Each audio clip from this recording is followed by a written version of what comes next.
Sambut Isra Miraj dan Imlek, TSM Makassar hadirkan hiburan spektakuler untuk pengunjung. Memanfaatkan momen libur panjang pada Februari 2024, Trans Studio Mall, TSM, Makassar menyiapkan berbagai hiburan menarik bagi pengunjungnya. Salah satu atraksi unggulan yang akan ditampilkan adalah Barongsai Tonggak, yang akan berlangsung di Atrium Sky Garden pada 8 dan 10 Februari 2024 dari pukul 19 hingga pukul 21 WITA. Public Relations Eksekutif TSM Makassar, Rizky Maulidiana Haris, mengungkapkan bahwa pihaknya ingin menghadirkan pengalaman berkesan selama liburan.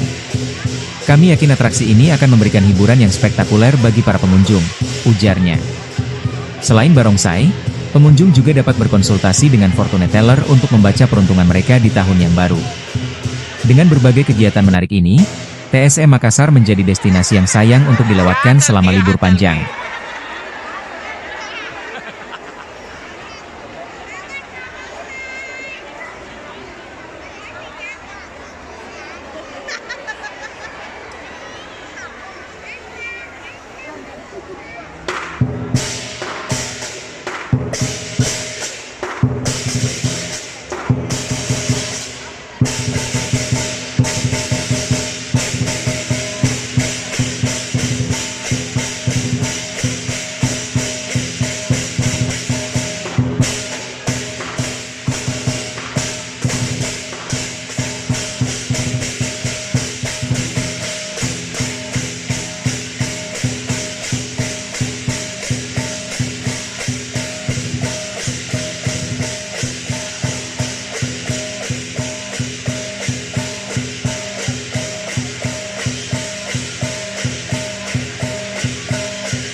Download Tribun X sekarang, menghadirkan lokal menjadi Indonesia.